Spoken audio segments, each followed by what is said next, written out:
Sejam todos muito bem-vindos, esse é o Conversa com Energia. Estamos aqui hoje num lugar diferente, como vocês já podem ver, na cidade de Caxias do Sul, em uma das nossas filiais. E temos o prazer de receber no episódio de hoje Thiago Cassol, né? Diretor regional da BGD e também qual é teu cargo? CGP Engenharia, tu é sócio e proprietário? Diretor executivo da CGP Engenharia e Consultoria, professor da Universidade de Caxias do Sul. O teu currículo é extenso, a gente vai ficar aqui falando horas. Hoje é pela BGD, nós estamos aqui, né? Não, estamos aqui pela tua personalidade dentro do mercado de energia, Thiago. Muito obrigado. Né, como a gente já tinha conversado antes ali, uma conversa bem tranquila, bem informal, a gente vai no caminho da tua trajetória e vamos falar sobre o mercado também, né? Só vou reforçar mais uma vez o pedido de tu.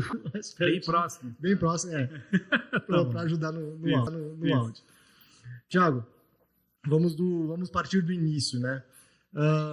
Diretor da ABGD aqui no Rio Grande do Sul, né? Como tem sido o papel da ABGD, principalmente nesses últimos, vamos dizer aí 3 anos, né? Que é uma crescente vertiginosa e depois um platô, né? Como é que tem sido assim a atuação da BGD aqui no estado? Perfeito, né? A Ação Brasileira de Gestão Distribuída, a BGD, que sou diretor regional, né? Estou indo para o meu 2º ano. A gente tem uma atuação muito efetiva em prol do setor do mercado, no setor de energia solar, em prol do mercado, né? Junto ali, aqui no Rio Grande do Sul, né? Pela BGD, a gente tenta fazer ações que possam somar, né, outras atividades em prol tanto do consumidor, mas também do integrador, para ele poder vender, ele poder oferecer os seus projetos para o cliente final. E o que é interessante nisso, Walter, é que a gente tem, por exemplo, aqui, né, com a bandeira da BGD, a gente faz parte do programa RS Solar.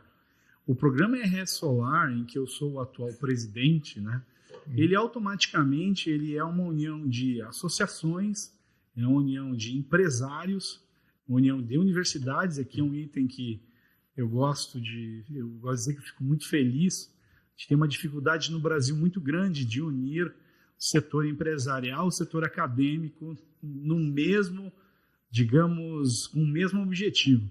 E lá no programa RS Solar, com essa parceria, né, tanto da BGD e o Sebrae, as diversas universidades, que eu nem vou listar aqui para não ser infeliz de esquecer alguma, outras associações, inclusive do Brasil, e eu não tenho nenhum problema de falar que além da BGD tem o INEL, estou tentando a entrada do Movimento Solar Livre também, e também a AB Solar, que são normalmente grandes parceiros aí, que a gente se une em prol, né, do bem maior da energia solar para o gaúcho. Isso é uma coisa muito importante.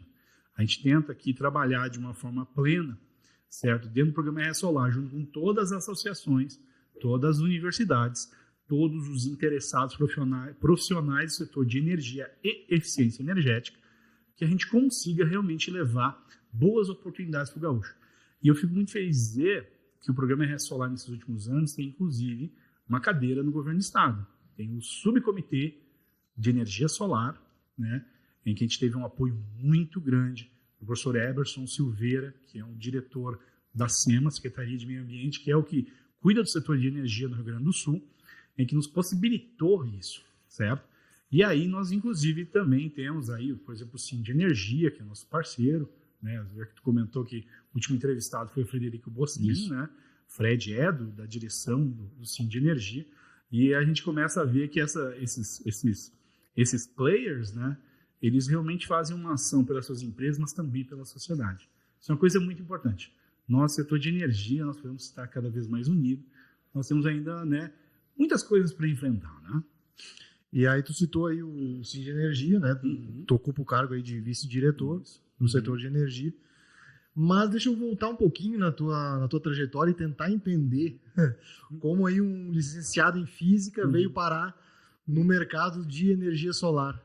Conta um pouquinho dessa tua história aí da física, né? Quase um Einstein aí. Não, guardadas as devidas proporções, isso, né? Mas só para ter uma ideia assim, de trajetória, porque a gente não é a primeira pessoa que eu vejo do setor que não é oriunda do próprio setor, né? Isso. Então, conta aí um pouquinho pra gente dessa tua caminhada. Perfeito. Que ótima pergunta, tá? Eu fico muito feliz de falar que eu desde a 5ª série, lá do ensino fundamental, eu sempre quis ser professor na minha vida. Pobre coitado, né? Não, sempre sou muito realizado como professor na minha vida. E aí a escolha foi muito assim, quando eu cheguei lá no ensino médio, o que eu vou fazer? Eu quero ser professor do quê? Escolhi física porque eu tinha, digamos, um pouquinho mais de aptidão para matemáticas, entendeu? Então, um pouco mais de aptidão na disciplina de física. E aí eu tive a felicidade, a partir mais ou menos do terceiro semestre da universidade, a compor um dos grupos de pesquisa da Pontifícia Universidade Católica do Rio Grande do Sul, a PUC, que era o Grupo de Energia Solar, certo? Que é, até hoje, coordenado pelos professores Adriano Melek e Izete Zanesco. E eu tive uma bolsa de pesquisa lá naquela época, entendeu? Lá em 98, certo? Então, em agosto, eu fiz 25 anos de estudos em energia solar. Né? Às vezes eu fico pensando que eu estou ficando velho, né? Então, o que acontece? Lá na universidade, como tinha uma bolsa de pesquisa, eu trabalhava num tempo em que, né, energia solar é extremamente cara e tu tinha que criar dispositivos em que tu conseguisse baratear ela. Um deles é o concentrador fotovoltaico. Então, era um conjunto de materiais reflexivos, espelhos, em que concentravam a luz em células bifaciais, por descarga de consciência, tá? Em células bifaciais para a gente poder gerar uma maior corrente, que a tensão é limitada pelo material semicondutor, né? Ia gerar maior corrente e aí tu conseguia aumentar a potência. Então eu fiquei dentro do laboratório como iniciação científica, né, 3 anos. Me formei, fui mestrado, obviamente eu continuava fazendo pesquisa na mesma área. E aí eu tive a grata felicidade de ser um dos físicos responsáveis pela coordenação do laboratório de energia solar, em que naquele tempo, e ainda é até hoje, tá? Ele foi, digamos, a segunda iniciativa brasileira, né, em fabricar painéis solares, módulos fotovoltaicos, com uma tecnologia de fabricação de células solares e encapsulamento, né, das células em um módulo fotovoltaico nacional. Né? Se a gente brincar bem rapidamente que um módulo fotovoltaico, nem esse que nós temos aqui, tem 3 fases, a filtragem do silício, a purificação do silício, né? E depois todo o processo físico-químico de transformar o silício numa célula solar, e depois toda a conexão, soldagem de células, encapsulamento e proteção, nós podemos estar em 3 fases. O laboratório da PUC, naquele tempo, fazia fase 2 e 3. Então, era uma coisa fantástica. Então, essa foi a segunda iniciativa brasileira, porque eu gosto um pouco dessa história, porque nós tivemos, né, uma fábrica brasileira de fabricação de painéis solares em 1982 e 83. E ela durou, se eu não estou enganado, essa informação eu peço que ninguém anote, porque eu não tenho certeza, tá? Mas ela durou até mais ou menos 1990, certo? No Brasil, a Heliodinâmica. Ela foi a primeira empresa brasileira que ela fabricava painéis solares brasileiros, assim, sabe? E aí como é que era essa... Desculpa te interromper, mas claro. Como é que era essa aplicação? Né? Nós tivemos a primeira legislação em 2012. Isso. E antes disso, como é que era essa aplicação, já que existia uma fabricação em 83, tu falou? No Brasil, 83. Era simplesmente estudo ou tinha algum destino? Não, era realmente uma indústria que vendia painéis solares. É uma coisa bem interessante, só por descarga de consciência, a energia solar, ela data 1800 de Guaraná com rolha, né?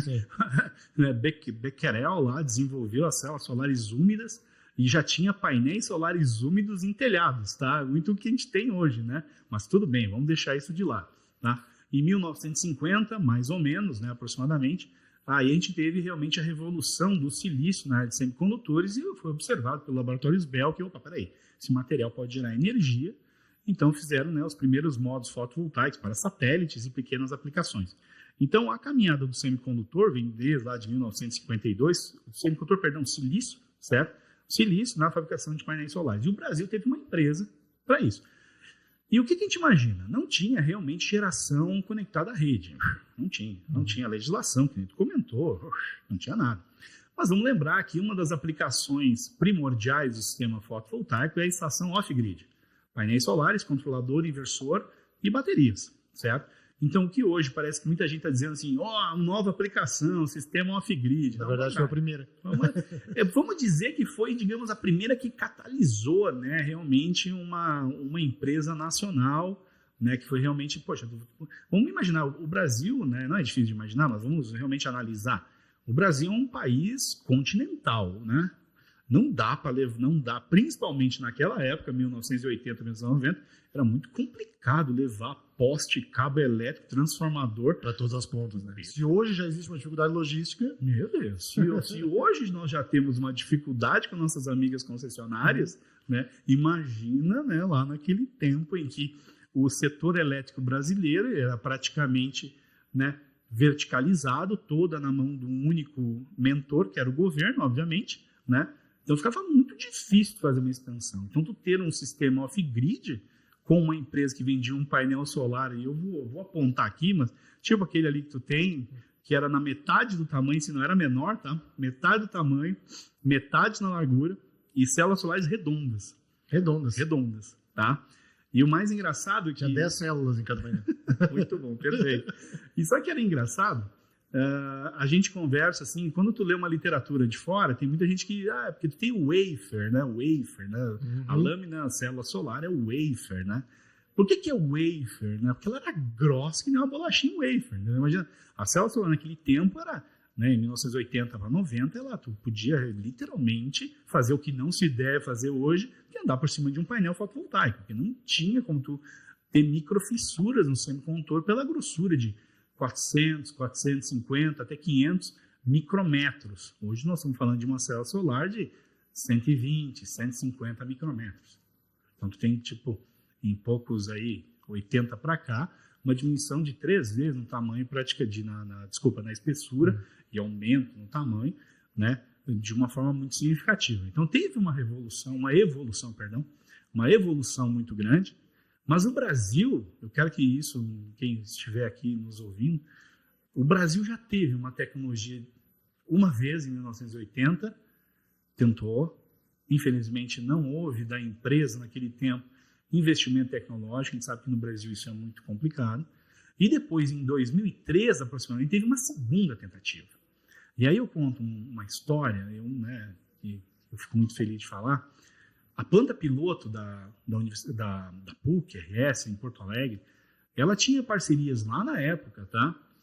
Da Petrobras, da FINEP, da CE, olha só, parece até estranho, né? Uhum. Da CE, e tinha mais outros grupos, ok? Eu não me lembro mais, né? Faz tempo já, né? Mas é para dizer como existia todo um conjunto em prol da energia solar. Mas aí aconteceu, né, um ponto muito negativo, né? O positivo é uma escolha, né, de visão. O mercado chinês. O mercado chinês devastou não só a fabricação nacional, que era ainda muito incipiente, mas a fabricação espanhola, a fabricação alemã, a fabricação norte-americana. Então, aí realmente o mercado chinês foi devastador em relação a desenvolvimento, construção, fabricação de painéis solares. O viés é o quê? Abriu uma grande oportunidade de serviços. Então é por isso que eu digo, né? A gente não olha só o copo vazio, né? Tem os dois lados da moeda, né? Dois lados. Eu conversava com o Guilherme, da Renovigi. Perfeito. E aí nós estávamos conversando sobre isso no episódio dele, sobre a questão da fabricação nacional. Isso. Aí eu disse, Guilherme, qual o motivo assim, para nós não termos grandes fabricantes se destacando aqui e tendo que fazer toda essa importação? Uhum. Né, ele levou muito em consideração a questão da evolução da tecnologia dos painéis, Perfeito. que eram investimentos que precisariam ser refeitos aqui. Perfeito. Tu monta uma planta hoje, ano que vem já tem que mudar a tua planta para fabricar, Perfeito. e lá eles têm essa capacidade. Então, vamos levar a crer aqui que toda essa tecnologia que eles centralizaram, né, foi pela rápida evolução, né, todo esse domínio de produção é pela rápida evolução tecnológica. Perfeito. Que a China tem. Isso é uma coisa muito interessante que o colega da Renovigi trouxe, tá?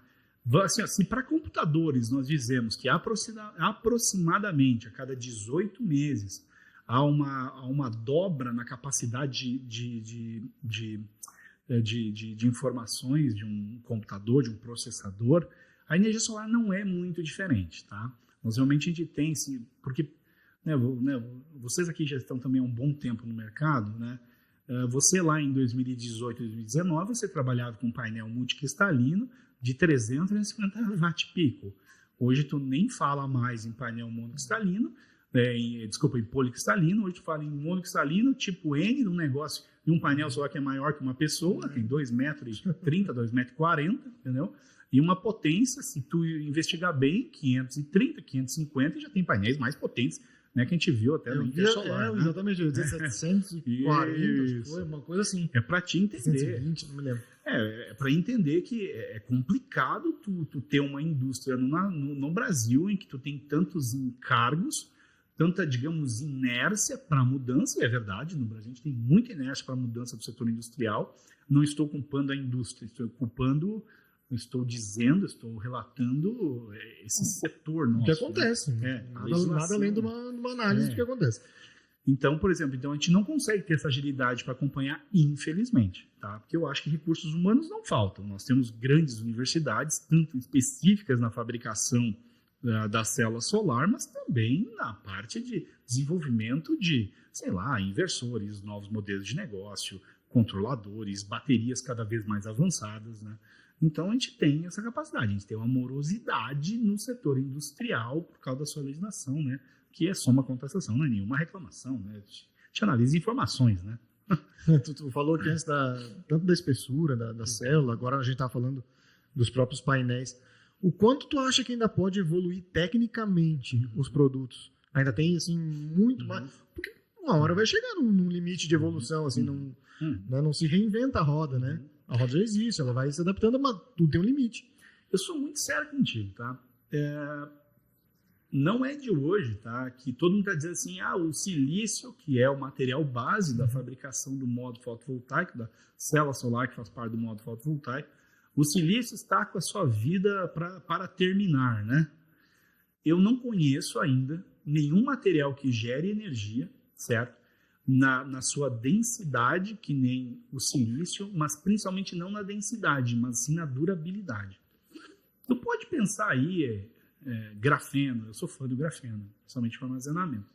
Tu pode pensar aí em heterojunções, fantástico, entendeu? Só que nenhuma delas dura tanto que nem o silício. Normalmente a gente conversa com integradores, que o meu papel normalmente é capacitar, né, os integradores. Né? O chavão, né, tu vai instalar um sistema fotovoltaico, ele vai ter uma duração de no mínimo 25 anos, que nem está muito correto, mas tudo bem, a gente entende, né? Então vai ter uma duração no mínimo de 25 anos. Mas se tu olha hoje os datasheets dos módulos fotovoltaicos, eles já dão curvas de depreciação de 30 anos. E a tendência é o quê? Né? Tu vai instalar um painel 30 anos, então o material que venha a substituir o silício tem que durar no mínimo de 25 a 30 anos, senão ele não se paga, certo? O que eu vejo, tá? Eu não vejo mais uma queda, por descargo de consciência para ninguém que está me ouvindo aqui, né? Para que todo mundo que está nos ouvindo aqui, nós estamos falando de preço de dólar por watt, não de real, porque obviamente a gente vive no Brasil uma oscilação cambial que às vezes nos amarra. Mas se a gente analisar sempre a mesma moeda em cima do watt, eu não vou ver, nós não iremos ver, né, nos próximos 5 anos uma queda abrupta no valor do watt. Ele vai ter uma queda lenta. Por quê? Porque automaticamente vai aumentando a eficiência, vai massificando a produção, e aí tu vai ter uma leve queda no custo. Então, o módulo fotovoltaico está muito barato já, mas ele não vai cair vertiginosamente, que nem aconteceu, por exemplo, em 2008, 2009, no mercado chinês, e aí no mercado brasileiro foi caindo de acordo com a entrada. E isso vale para todo o setor. O que a gente pode ter é talvez uma melhor arquitetura do inversor, certo? Que talvez ele possa baixar um pouquinho mais do preço, mas vamos lembrar que de um kit fotovoltaico, o inversor é de 25% a 30% do custo do kit, não estou falando da instalação, né? Então a gente talvez ali no inversor tu possa ter talvez uma queda nos próximos anos, tá? Mas no módulo eu acho que a gente já está bem assim, beleza, sabe? Com silício estável desse jeito, o preço bem estabilizado. O que nós vamos trabalhar? Maiores eficiências. Eu vejo que há uma limitação em área agora, porque começa a ficar complicado levar um cara desse para um telhado. Eu ia dizer, né? Sim, não tem como aumentar mais. Assim já está... Já está difícil, né? Tu não consegue mais instalar, né, sem toda uma infraestrutura de, talvez, içamento, de painéis muito maiores que esse. Lembra? Nós estávamos conversando de um painel que batia mais ou menos na nossa cintura em 1990 e pouco, 1980 para 90. Nós estamos falando de um painel maior que a gente agora, 2,30 m, 2,40 m, né? Então, automaticamente, o que eu vejo? nós vamos ter um aumento de eficiência, sim, mas não tão abrupta, uma queda de preço, sim, mas não tão abrupta, lentas. O que é muito bom, porque o preço já está muito competitivo. Vamos lembrar que a energia solar instalada, GD, ela é competitiva em energia hídrica, a geração hídrica. Então, poxa vida, a geração hídrica sempre foi muito barata. Nós já competimos com ela. Não somos mais baratas, mas já competimos. Eu já olho, peraí, em vez de uma usina hídrica CEG dá para investir em solar, já dá para pensar. Estou falando em parques maiores, obviamente. Tá? Então, o que tu vê? A solar está muito bem preparada, muito bem estruturada. Cada vez mais o que temos que investir em melhores serviços, uma legislação cada vez mais segura, novos modelos de negócio, e a energia solar tem vida longa, né? 25 a 30 anos, tem sistemas solares instalados há mais de 40 anos, certo? Então, esse negócio, esse painelzinho aí vai dar muita felicidade e economia para todos, né?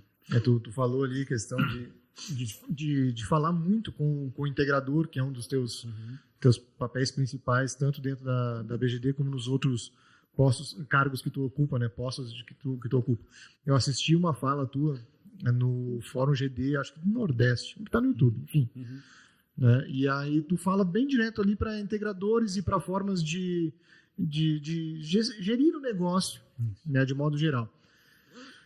O que tu acha que são as principais atitudes, ações, né, que o integrador precisa fazer para se adequar e se manter vivo nesse atual cenário que a gente está aí de janeiro para cá? Isso, ótimo, perfeito.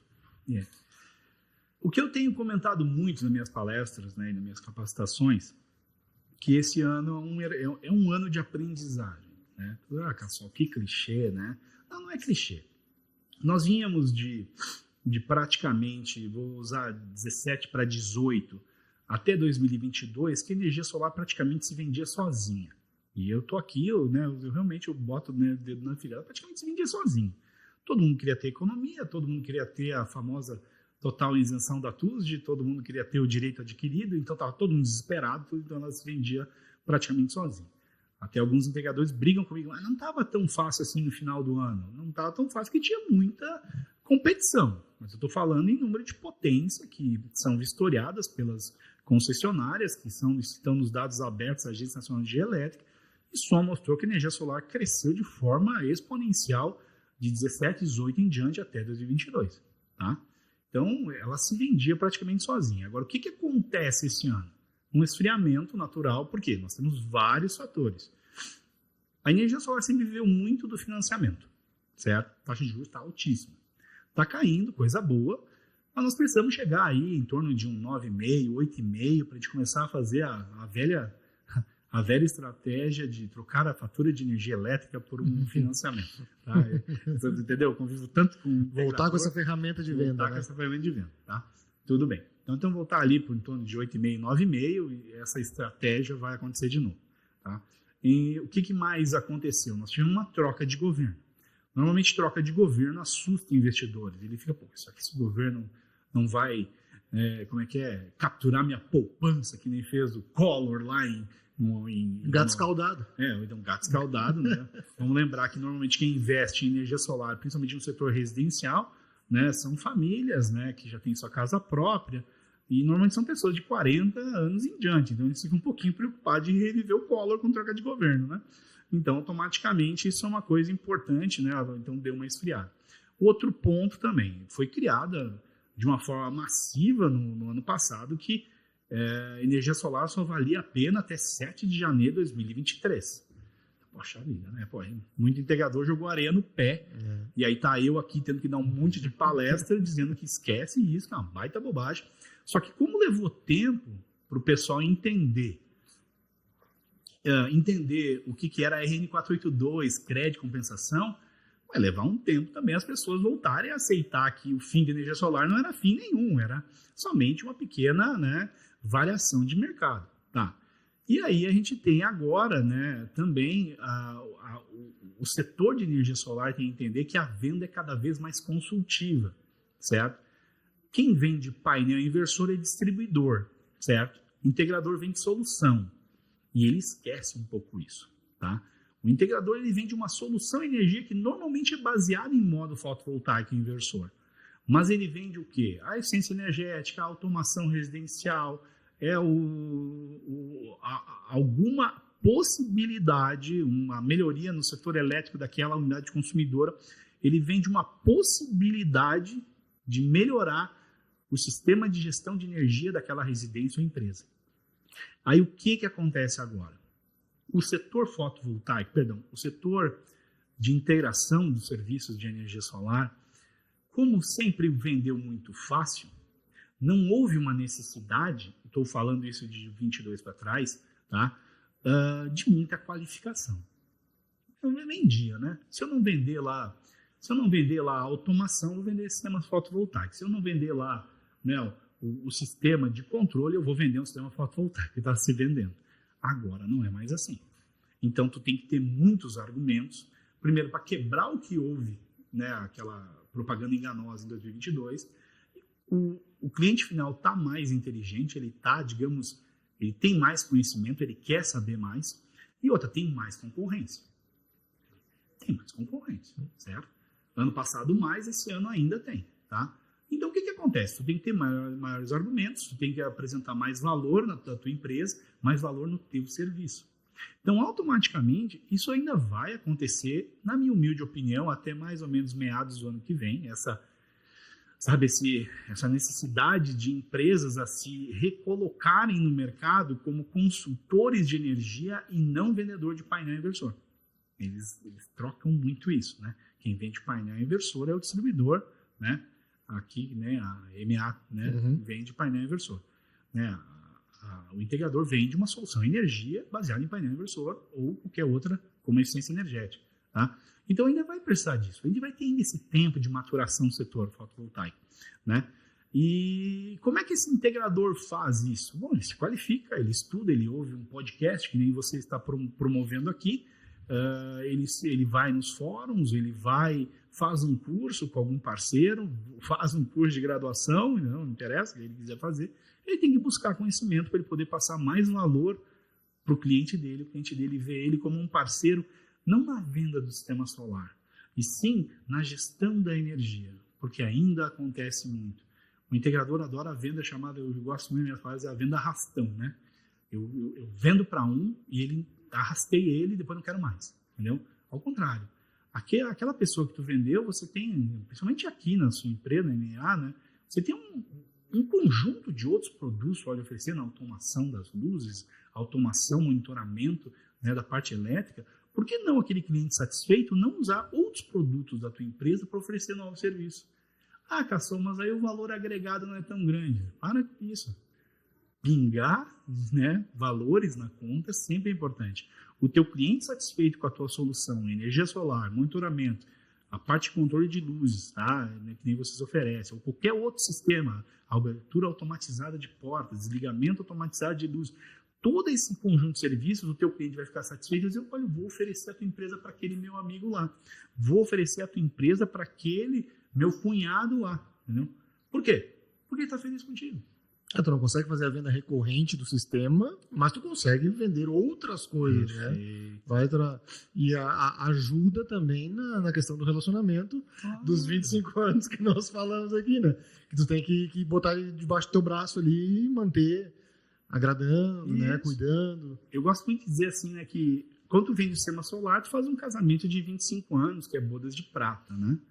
E, poxa vida, né? Como é difícil manter um casamento de 25 anos. Eu sou muito feliz casado com minha esposa, mas a gente sabe que a gente tem que nutrir esse relacionamento, né? Todo dia, né? Sempre, né? De alguma forma, né?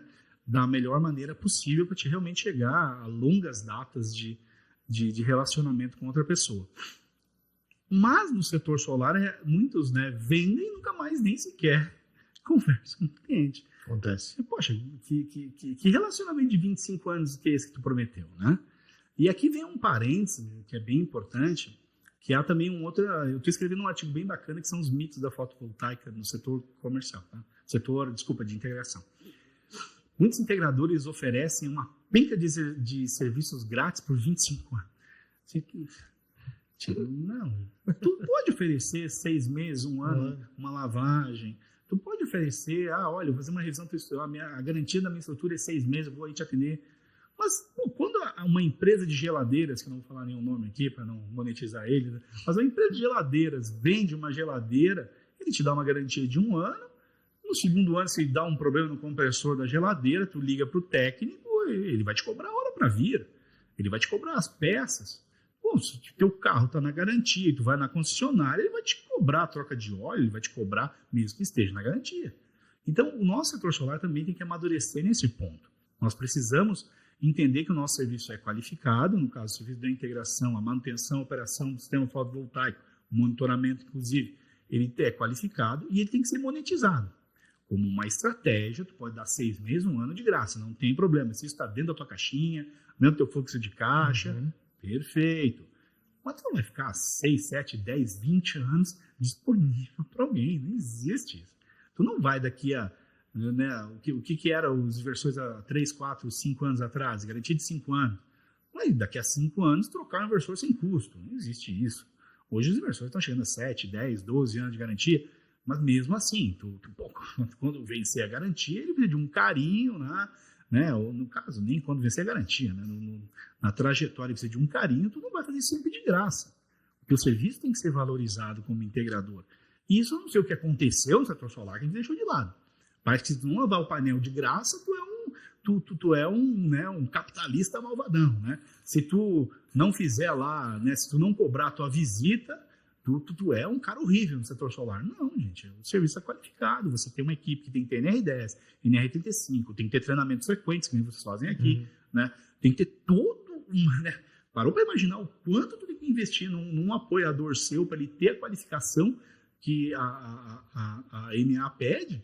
É muito gasto que você tem que ter. E a pessoa acha que isso é de graça. Não, não é. Então a gente tem que passar esse valor também para o cliente final. Então, por isso que eu gosto muito das minhas piadas, assim, nas minhas palestras, eu faço uma piada dizendo assim, pô, você compete com o picolezeiro, né? O picolezeiro tem um carrinho de picolé, um abacaxi na mão e um folder de energia solar. Né? É impressionante. Aí o picolezeiro pega a tua proposta comercial, né? E eu faço R$1.000 mais barato. Da onde? R$1.000 mais barato. Cadê a procedência do material? Cadê a procedência da equipe de instalação? Cadê a integração do teu projeto junto à concessionária? Ele vai te atender daqui a 6 meses, 12 meses? O cara que é o picolezeiro, que eu digo, esse cara, ele vai vender para ti, quando ele começa a ver que o mercado tá ruim, fecha a porta e vende banana na praia. Então a gente tem que tomar cuidado, e isso eu faço isso muito para os meus clientes, que são, normalmente, eu do palestra para o Sicredi, né? Então, normalmente, eu digo assim, pô, gente, você não pode escolher um integrador que te oferece o canto da sereia, sabe? Porque tu vai instalar isso aí, tu nunca vai precisar de manutenção. Gente, ela tem pouca manutenção, mas ela tem. Eu concordo, isso aqui não é uma usina termoelétrica, isso aqui não é um gerador eólico. Ele tem poucas manutenções, mas ele tem. Ele precisa de um carinho, uma atenção. Relacionamento, 25 anos, bodas de prata, painel fotovoltaico, tem isso também, né? Então a gente esquece esses detalhes, isso me deixa triste, tá? Parece que, né? Na parte comercial, eu conversava também num dos outros episódios, não sei se você conhece a Laura Foltz, da Enel. Sim. Sim. Nós conversando na gravação e nós falávamos da parte comercial, que muito, que tu citou antes ali, talvez não é despreparo. Eu não posso dizer que é uma pessoa despreparada. É que ela simplesmente era vendedora de alguma coisa. Perfeito. E surgiu a oportunidade para ela de vender solar. Perfeito. Ela não tinha aquele conhecimento. E ela aproveitou aquela onda que vinha ali. Opa, tô vendendo legal, vou ficar aqui. Isso. Só que agora exige mais, né? Ela tá pensando assim, ué, por que eu parei? Isso. O que tá acontecendo? Esse baque que a gente... Baque, eu digo, não é baque também. Eu tô escolhendo as palavras erradas hoje. Digamos assim, um platô de mercado. Ele não tá nem subindo, nem caindo, ele tá meio parado. Temos os motivos que tu citou antes ali, juro, troca de governo, mas eu acho também que nós temos uma... não é acomodação, vou escolher a palavra errada de novo. Mas tenta, vamos chegar numa palavra talvez certa. Assim, falta de iniciativa. Pode ser. De melhoria de serviço. Perfeito. De serviço. Tu escolheu a palavra certa. Falta de iniciativa de melhoria de serviço. Porque aqui tu trouxe bem a ideia, né? Inversor e painel é distribuidor. Isso. Distribuidor que vende, é o papel deles. Aqui é serviço. Então, a diferenciação de mercado, né, o relacionamento de cliente, então tudo isso aí envolve. E às vezes eu acho que para muitos, tu que está mais dentro dos integradores, né, Mas não, totalmente dentro do circuito integrador, sabe que pode acontecer de acomodação, falta de iniciativa, desânimo, não sei. Pode ser, tá? Vários fatores assim. E eu concordo plenamente. Individuais, né? Individuais que as pessoas... Só que vamos lembrar, né, que o empresário, e isso é uma coisa bem difícil, tá? Quando você pergunta sobre a minha carreira, tá? Eu praticamente, só recordando para te entender de onde eu cheguei nessa minha opinião hoje, tá? Eu me formei professor, trabalhei com um tempo, né, no laboratório na área de energia solar da PUC, e depois eu voltei para a carreira de docência, até que eu entrei na Universidade de Caxias do Sul, e sou docente há 12 anos na Universidade de Caxias do Sul, com muito prazer, por sinal. Tá? Só que chegou um momento que eu comecei a participar de muitas associações. O primeiro foi o APL, Arranjo Produtivo Metal Mecânico da Serra Gaúcha. Tá? E lá eu comecei a conviver muito com o empresário, certo? Eu, no meu tempo, numa posição mais acadêmica de professor, eu olhava sem entender muito por que o empresário reclama tanto, certo? E aí eu fui começar a conviver e estudar sobre o setor e entender que realmente a legislação no país é um saco, a parte tributária é um saco, né? A concorrência é gigante, e mesmo tu estando no setor solar, a concorrência é grande, né? E hoje mais ainda, né? E automaticamente eu entendi, pelo menos pelos bons empresários que eu convivi, que eles eram muito automotivados. O empresário tem que ser automotivado, porque se ele acorda de manhã pensando na carga tributária, na concorrência, ele não levanta, ele fica na cama depressivo. E não pode depender de nada também. Não pode depender de nada também, de algum outro motivo externo. Não pode. E o motivo externo vai ocorrer, o que ele faz? Ele enfrenta e vai dar. Então eu comecei a entender isso. Então, o que aconteceu? Né? Aí eu vi isso, acho que como eu sou um cara sempre automotivado, eu curto estar como eu digo, no fervor, né? Eu pensei, eu acho que eu também poderia abrir uma empresa, entendeu? A minha primeira empresa que eu abria, foi uma tentativa, foi na área de nanotecnologia. Né? No meu doutorado, né, que eu não terminei ainda, não sei se eu vou terminar, tinha um processo na área de nanopartículas, e beleza, vamos tentar, né? Viabilizar isso. Aí tu sofre como qualquer empresário inicial, né? Tu erra, tu acha que teu produto é maravilhoso, ele não é, entendeu?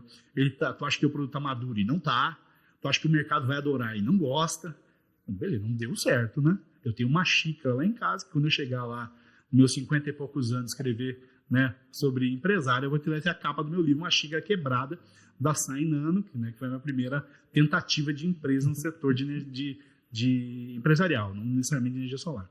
Depois, com o tempo, né, eu comecei, né, a trabalhar essa parte de entender mais sobre empresarial, ajudei várias empresas do setor solar a abrir, mas nunca fui, né, dono delas, por uma questão de linha de pensamento, até que eu vi, peraí, eu acho que eu posso abrir minha consultoria, né, eu acho que eu estou perdendo tempo. Não preciso ficar subindo o telhado, eu posso... Eu posso ajudar as pessoas a subir o telhado, entendeu? Eu já tinha instalado muitos sistemas fotovoltaicos, eu posso fazer isso, né? Então, beleza. E aí eu comecei a entender que o empresário tem que ser automotivado. Isso é uma coisa, o Brasil é um país difícil. Assim, hoje, né, e não é, por favor, não me entenda errado, que alguém vai ouvir baixar que o cara tá agora, né? Uma coisa é ter todo mês o teu salário. Entendeu? Tu pode reclamar da empresa, tu pode estar infeliz com a empresa, faz do jogo, né?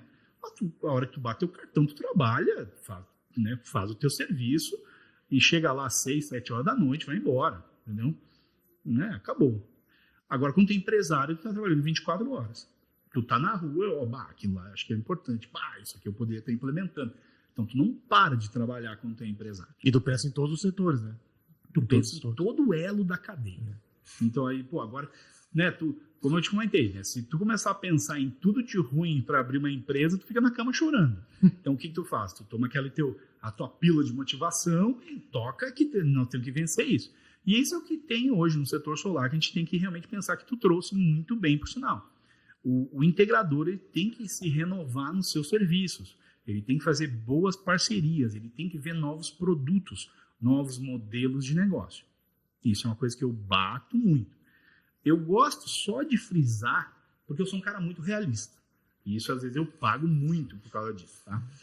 Quando eu analiso muito informações do setor fotovoltaico, tá? Se tu olhar esse ano, últimos anos, quando tu avalia os números, o setor fotovoltaico, GD, é muito bem caracterizado. Junto à carga de geração remota, microgeração. É fácil de olhar isso. Então, isso eu digo sempre para o integrador. Você vai sempre vender junto à carga de geração remota, microgeração. Isso vai estar sempre no teu prato. O que tu tem que fazer no teu prato? Bota uma salada, bota uma ervilha, bota serviços paralelos, que pode ser novos modelos de negócio, novos equipamentos, né, como a gente está falando de automação aqui, novos tipos de serviço, para que tu consiga ter recorrência. Porque o mercado oscilar é do jogo, gente. Isso não é uma coisa assim, que às vezes a gente vê muito, porque agora a energia solar estão fazendo mal para a gente. Bom, pode falar da ANEEL e da distribuidora, mas o mercado ele é igual para todo mundo. Né? Tu pode falar, né, que a ANEEL não pega a lei 14.300 e converte numa coisa que não é o que está escrito. Tu pode comentar de algumas distribuidoras do país, né? Eu não vou falar nomes aqui para não criar nenhuma incomodação. Algumas distribuidoras do país que estão querendo ser tanto integrador como distribuidor ao mesmo tempo, isso é horrível. Eu ia te falar sobre isso depois. E a BGD está lutando contra isso. E eu vou te ser bem sério, tem casos aqui no Rio Grande do Sul, tá? A gente fica olhando muito lá para Minas Gerais, tá? É o que tá na mídia, né? O que tá na mídia, né? Mas nós temos permissionárias gaúchas que estão fazendo isso. Eu tive dando uma capacitação em Erechim, umas 3 semanas atrás. Tem uma permissionária daquela região, não vou falar nome, que eu acho muito não profissional, posso te falar depois. Tem uma permissionária né, gaúcha que tu não consegue entrar mais lá como integrador. Os integradores que eu estava atendendo, os não conseguem entrar naquela permissionária. Como não consegue entregar a Lei 14.300, permite que todo mundo possa instalar o seu sistema fotovoltaico. Eu vou lá, não me libera, ele vai lá e oferece um serviço no meu lugar. Aí, isso é totalmente injusto. Isso é totalmente errado. Porque é injusto e errado, mas é ilegal? Mas com certeza é ilegal, porque o que acontece? A pessoa que é definidora, porque a concessionária / permissionária, ela é definidora se o teu projeto vai ou não vai. Como é que a pessoa que é a pessoa jurídica, ou no caso a distribuidora, ou a concessionária ou a permissionária, que tem o poder de definição, ela vai poder definir para ela e não para ti. Ela nunca vai definir para ti, ela vai definir para ela. É uma proteção natural do ser humano. Eu quero que o meu negócio evolua, entendeu? E se eu tenho a força de girar a chave e desligar a tua empresa, eu vou desligar a tua e não a minha. Então isso é muito ruim, a gente não pode deixar isso acontecer. Isso lá na BGD, a gente tem diversas discussões sobre isso. Isso não está correto. Agora, como é que a gente controla isso? Porque, não, mas eles vão lá, os sócios criam outra empresa com outro nome. Pode ser. Como é que a gente fiscaliza isso? Aí nós temos que criar ferramentas. Eu tenho que estar em cima dos deputados, em cima do Senado, em cima da ANEEL, não permitindo essas ações, digamos, quase um cartel, assim, sabe? Não tem um nome definido para isso. Mas uma ação assim que o cara que é o juiz não pode ser o réu também. Essas recusas de ligação, tudo é de inversão de fluxo ou tem outros motivos? Tem vários motivos. Esse é o problema. Normalmente eles dizem assim, a carga, né, especificamente nessa permissionária local, não, nós já temos muitos sistemas fotovoltaicos instalados, a nossa carga está muito alta. Mas como é que tu vai lá depois e vende um sistema? No mesmo lugar? No mesmo lugar, no mesmo teu cliente. Não faz muito sentido, tá? Então, o que tem? Só para botar uma vírgula nisso, né, porque parece que eu só vou dar pau na permissionária, na concessionária. Não é assim também, tá? Tem muito orçamento de conexão que é uma porcaria e eu falo para o integrador, não adianta tu ir lá fazer um papel porco, aí tu reclamar da concessionária. Não, você faz o teu serviço certo, o teu serviço é técnico, você não sabe fazer, faz uma boa parceria e faça um bom serviço. Porque senão tu tá dando realmente munição para eles falarem mal de ti, entendeu? Então, também... A gente tem que olhar um pouco para a gente também, né? O setor solar tem umas coisas que são engraçadas aí. Mas esse tipo de situação que nós estamos comentando, a gente não pode deixar. Não pode que a pessoa que tem o poder de definir o teu projeto, ela também venda projeto. Não, é injusto. Porque tu imagina que uma concessionária ou permissionária tem toda a informação possível e impossível do teu cliente que tu quer vender. Ele sabe quanto ele consome, ele sabe qual a demanda contratada, ele sabe qual o padrão de entrada, se ele precisa de reforço de rede ou não precisa. É óbvio que ele vai pegar o filé meu, pega a carne e pescoço. Mas peraí, tia, não, aí é injusto. Não faz sentido isso, entendeu? Então a gente tem que tomar muito cuidado com isso. Isso realmente a gente tem que lutar. Isso é injusto, tá? Eu tenho acompanhado, aliás, acho que o setor todo tem acompanhado, inclusive lá na Intersolar, gravei um pedacinho com a Bárbara ali para as nossas redes e tal, falando especificamente sobre o Rio Grande do Sul. Ainda tinha aquela reunião com a Equatorial, que até foi depois cancelada. Das enchentes, né? Foi bem na época ali, foi uma semana depois, eu acho. Isso aí. E aí a gente acompanha isso, porque nós temos casos também, óbvio, né? Temos casos de recusas de projeto, e aí eu fico pensando, até que ponto isso é algo técnico, que realmente acontece, paciência, aconteceu, tem que ser refeito, e até que ponto é assim, uma forma de não ser prejudicado, entendeu? De defesa. Por isso assim, a gente tem que entender uma coisa que é muito importante, né? Às vezes a gente, eu digo assim, muito assim para o pessoal da integração, tá? Aqui eu não estou fazendo defesa para o programa RS Solar, nem Sim de Energia, nem a BGD, nem a AB Solar, nem a Enel, tanto que eu estou falando o nome de todas, tá? Nem Movimento Solar Livre, não. O que eu digo, o integrador ele ainda está muito no campo de reclamação do WhatsApp, né? Faz textão no WhatsApp, né? Fala, porque temos que ir contra concessionários, aqui. Cara, te filia a algum movimento, alguma associação e trabalha de forma efetiva. Por que eu estou dizendo isso? Tirando, infelizmente, teve enchente, e realmente a enchente foi uma coisa muito ruim. Eu sou lá da região de Bento, eu vi o desastre, né,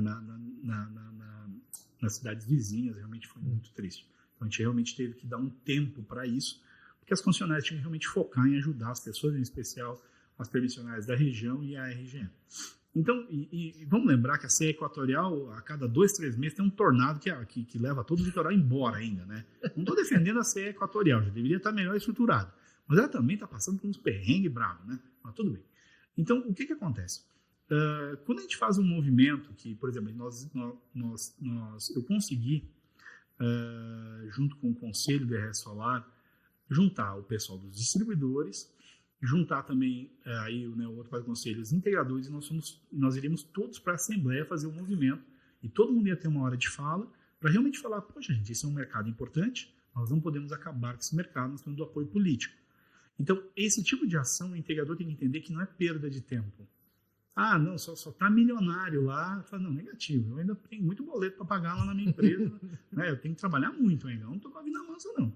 Mas igual, se eu não entregar um pouco o setor, não adianta.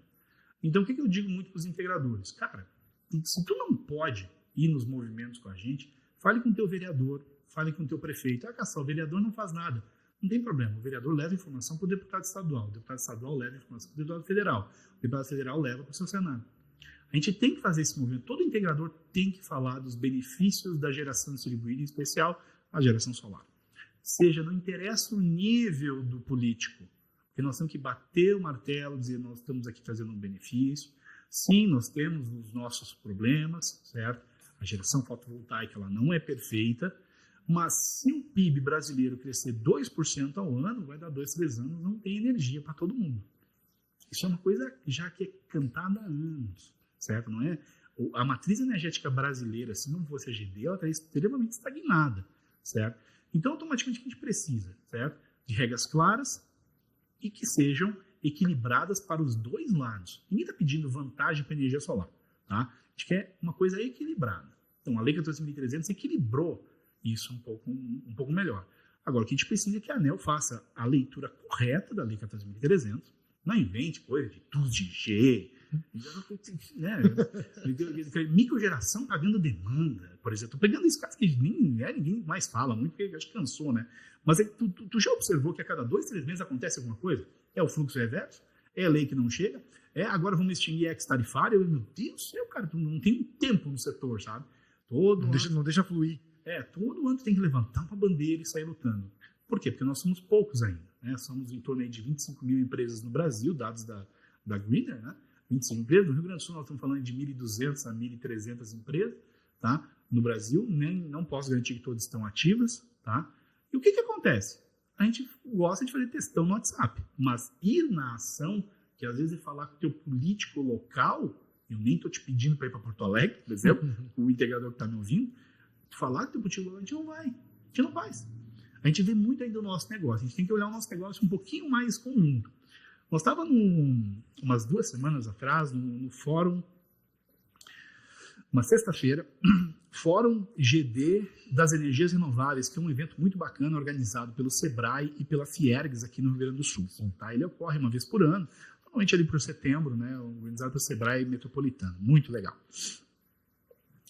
Nós estávamos numa mesa muito bacana, estava mediando uma mesa sobre energias renováveis.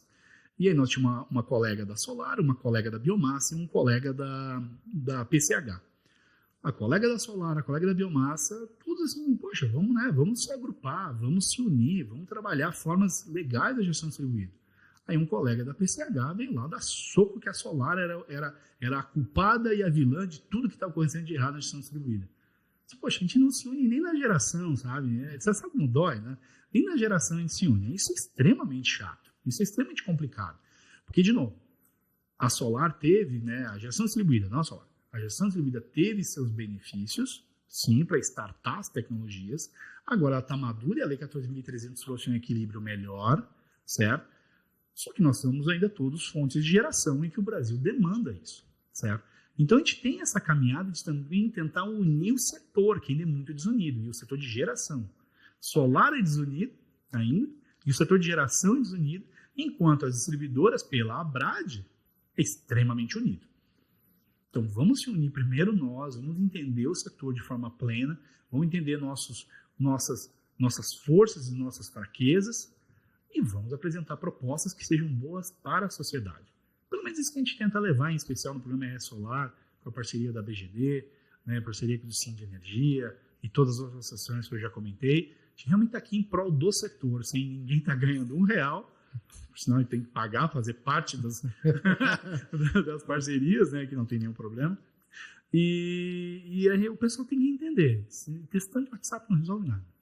Nada. Partindo para um assunto um pouquinho mais light, né, sem nervosismos de falar de distribuidoras. Tu falou antes aqui das renováveis, né, como um todo, e antes a gente falou ainda das evoluções tecnológicas dentro do mercado, né, tecnicamente falando, de solar. A questão, por exemplo, questão do hidrogênio verde, tá? Eu vou trazer aqui o caso que, por exemplo, eu tive presente lá também na Intersolar e vi pouquíssimo. Tu acha que é algo que vai chegar aqui, porque a Europa já está rolando, né? Ou tu vê algo que, por causa da morosidade industrial que nós temos, que também foi citado aqui antes, não vai vingar, digamos assim? Eu tenho uma opinião muito específica sobre hidrogênio verde, tá? Só um parênteses. Eu vi essa semana que Piauí assinou geração lá em cima, lá, assinaram um contrato de iniciar a geração. Isso. Primeiro, né? Vamos entender que todas as fontes de energia devem ser, né, em especial as renováveis, nós temos que investir. Porque nós temos, assim, por mais que a gente acredite que está sobrando energia, não está sobrando energia. O próprio Rio Grande do Sul ainda importa muita energia, só para vocês entenderem. A gente não é autossuficiente o Rio Grande do Sul. Mesmo com esse monte de PCHs, mesmo sendo o terceiro estado que mais investe em energia solar em geração distribuída, mesmo com as nossas maravilhosas usinas eólicas, a gente não é, né, independente energeticamente ainda. A gente importa muita energia de outros estados e para poder nos abastecer, né? Então, automaticamente, o que acontece? O que vem com o hidrogênio verde, tá? O hidrogênio verde é uma possibilidade, é um insumo, se ele é assim produzido aqui no estado, que pode trazer muito benefício, tá? Muito benefício, muito realmente. Porque a gente olha o hidrogênio, né? Às vezes as pessoas, talvez ainda por estarem um pouquinho distantes do setor de energia, elas olham o hidrogênio e dizem, beleza, eu posso queimar o hidrogênio e fazer movimentar uma turbina. Pode, perfeito. Eu posso queimar o hidrogênio e colocar num automóvel. Pode, perfeito. Mas o hidrogênio é a base da amônia, certo? NH3, né? A amônia é base de todo fertilizante que puder imaginar do setor agro, tá? não, assim, de cabeça, espero não estar cometendo nenhuma gafe muito errada, muito ruim, não existe, certo? Fertilizante que não seja pelo menos baseada na sua essência em amônia, certo?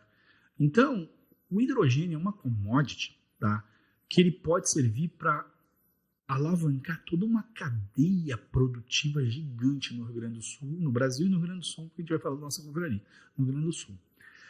E o que define o hidrogênio verde? Ele ser produzido a partir de eletrólise, a partir de fontes renováveis. Bom, a gente tem vento e sol sobrando para isso aqui, certo? Vento ainda é levemente mais competitivo aqui no Rio Grande do Sul para este fim, tá? Mas como tu mesmo comentou, Ceará, Piauí, eles já têm usinas solares já tentando, sendo desenvolvidas, sendo construídas para a geração de hidrogênio verde, tá? Então, o que acontece? Isso é uma coisa que vai passar? Não vai. Só que a gente tem que tomar um pouquinho de cuidado também com aquelas... de novo, eu acho que o mesmo que eu já usei, o canto da sereia, né? Uhum. É que agora parece que do ano passado para cá tudo virou hidrogênio verde. Né? Tudo virou hidrogênio verde. Parece que a hidrogênio verde vai salvar o mundo. Não é bem assim, né? A gente vê uma forte, né, uma forte, eu vou dizer assim, ó, sabe, parece que estamos empurrando lá na Europa que a gente compre um monte dos eletrólises lá, os equipamentos que produzem hidrogênio verde, parece que querem desafogar que a gente produz aqui. Por quê? Porque a gente produz hidrogênio verde aqui e mandar para a Europa para eles queimarem no seu inverno lá, ou que seja, né, nas suas usinas, que seja, para eles diminuírem as suas pegadas de carbono. Aí eu fico pensando assim, né, pô, de novo nós vamos, né, vender o milho e comprar os sucrilhos, né, de novo, né, isso vai acontecer. O Brasil, de novo, vai ser um país que só consegue produzir o insumo, mas não consegue beneficiar o insumo. Então, por isso que eu vejo assim, o hidrogênio é mais uma tentativa do Brasil a não tentar somente um exportador de commodity, entendeu? A gente realmente tem que pegar esse commodity, beneficiar ele, e que seja vender amônia, que seja vender fertilizante, que seja abastecer o mercado local ou o mercado internacional.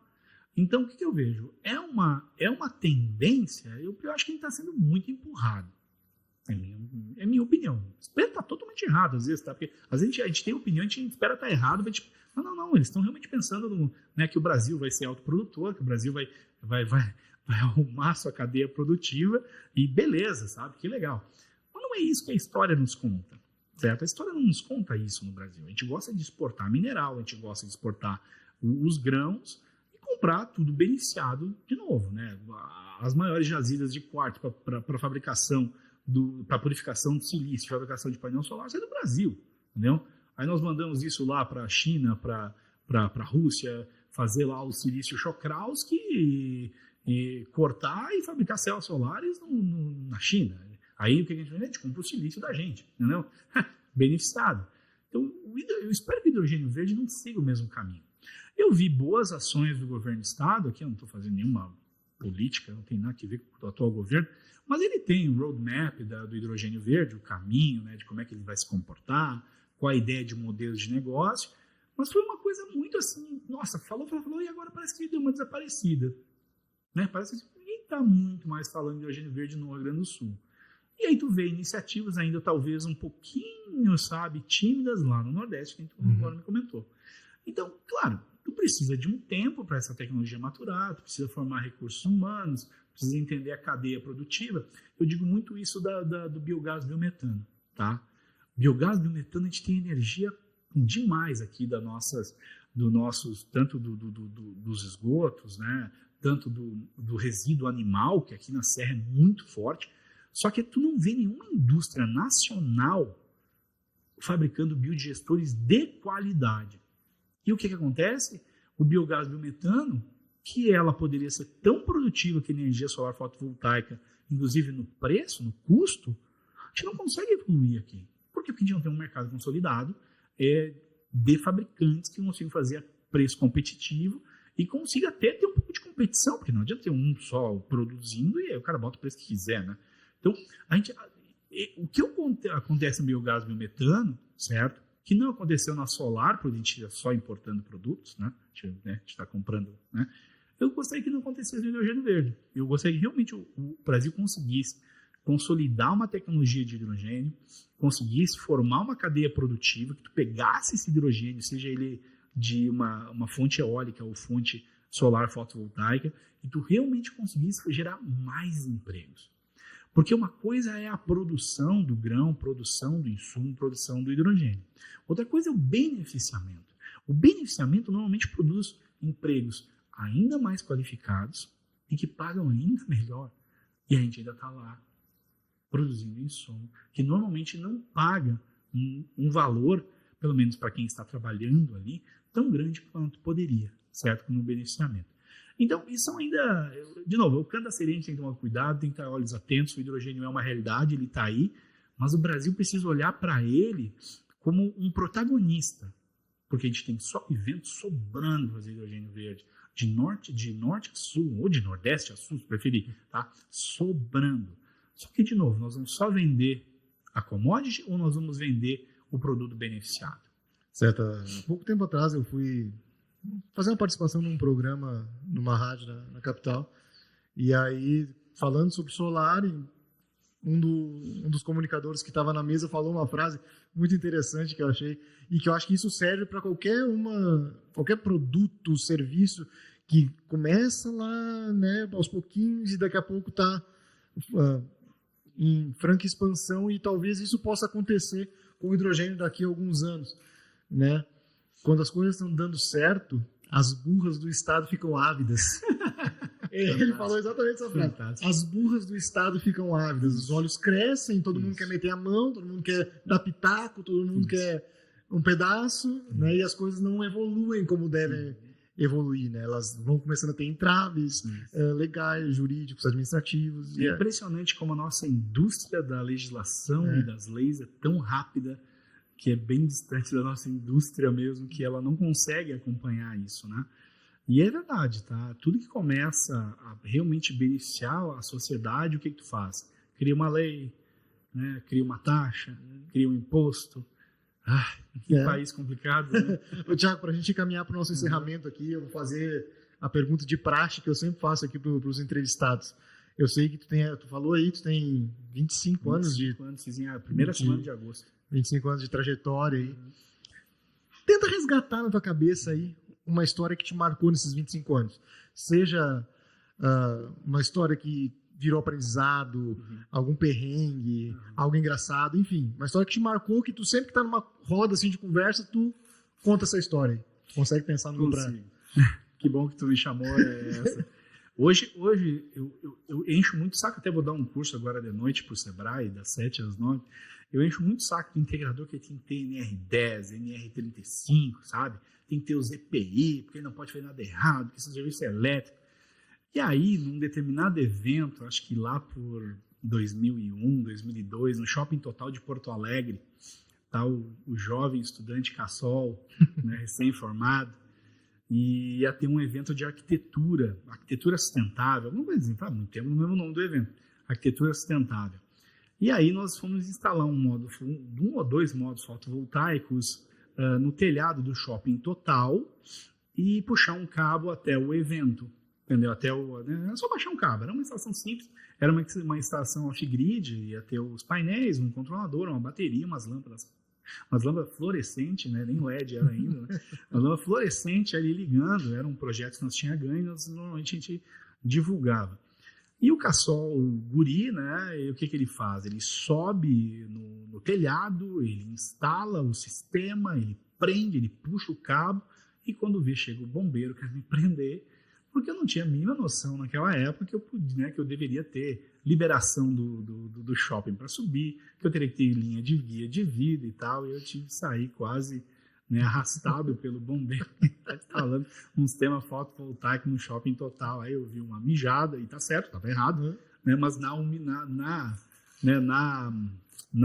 empolgação, né? Na empolgação, eu estava lá, o Shopping Total tem 10, 12, 13 metros de pé direito, assim, meu Deus. Quando eu paro e penso, que coisa que eu fui fazer. Era uma fábrica, né? Tu subiu no telhado de uma antiga fábrica, né? O Shopping Total lá em Porto Alegre era realmente, eu acho que uma fábrica de bebidas. Era uma cervejaria. Né? Eu subi lá em cima quando era jovem, eu visitava. Agora eu vou preso pela energia solar. Né? Mas escapou. Escapei dessa. Thiago, muito obrigado pela tua presença hoje aqui. Né? Espero que a gente tenha conseguido desenvolver aí um papo bem bacana. Acho que rolou legal. E é isso.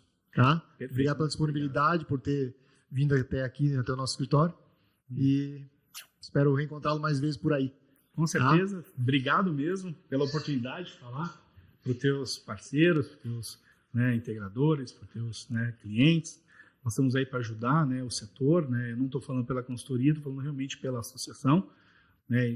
E eu gosto sempre de dizer o seguinte, se a gente não se unir, seja ele na produção de materiais de qualidade, entrevistando boas pessoas, seja ele realmente qualificando, que nem vocês fazem aqui na MA, né? Se a gente não fizer esse tipo de serviço, o nosso setor ele vai ser sempre, parece, jogado para escanteio, é um setorzinho pequeno, não, nós crescemos muito, nós já chegamos a 35 mil empresas, hoje somos 26, tá?